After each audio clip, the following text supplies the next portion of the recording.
Sondern das Glück ist wichtig. Mit dem Fabian Unterreger. Was hat uns beschäftigt diese Woche? Zum Beispiel eine interessante Idee. Der SVP-Nationalrat und Transportunternehmer der Ulrich Gietzendamer fordert doppelstöckige Autobahnen. Wären die Doppelautobahnen gut für die Schweiz? Bastien Giro, wie sehen Sie das? Ja, nur wenn es ein dreifach Veloweg geben würde. Ich finde es natürlich falsch. Aber warum jetzt nicht zuerst doppelstöckige Wälder und Flüsse? Das fände ich besser. Die heutigen Autos brauchen ja sowieso keine Strassen mehr. Sind ja fast alles Offroader. Doppelstöckige Autobahnen? Ja, nein, wo ja Gavritsch? Ich fände es schon echt geil, muss ich sagen. Da könnte ich bei Regen trotzdem mit dem offenen Cabrio fahren. Das haben die Hühner gern. Ja, danke vielmals. Ich finde auch, fordern Autobahnhochhäuser, also 30 Autobahnen übereinander. Ich würde dann immer fett im Penthouse fahren.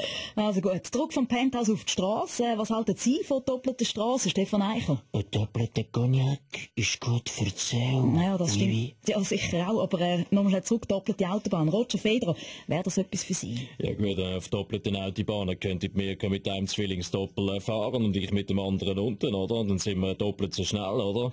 Ich fahre mit der Familie oben und alle anderen, die weniger verdienen, unten. Ich gehe sicher nicht, Roger. Wenn du die eine Autobahn hast, dann bekomme ich sicher die andere. Danke vielmals, Heinz Günther. Und wie beurteilt man das in der Kultur, Baschi? Ja, wie gesagt, 2 Autobahnen, das gibt's ja schon, oder? Wenn ich am Abend aus dem Ausgang heimfahre, ist ja sowieso alles doppelt. Die Wirtschaftsmeldung von der Woche, das ist der Namenswechsel von Orange zu Salt. Warum das, Rainer Maria Salzgeber? Ja gut, nachdem ich das letzte Jahr als Salzia schon mein eigenes Restaurant öffnen habe, habe ich jetzt endlich meine eigene Telekom-Firma. Das ist doch so, ist es nicht so? Ist das beste Abo, das easy cheesy. Wenn du wie ich nur Walliser Käse erzählst, dann gibt's gerade 50% Rabatt. Und wie beurteilt das unsere SRF-Moderatorin Anina Frey von Glanz und Gloria? Ja gut, Salz ist das neue Zucker. Heute in der Sendung, wie baut man Salz ins Handy ein? Zu welchen Sneakers passt das aber am besten? Und wie wird sich mit dem Handy das Mittag? Zum Glück ist wichtig.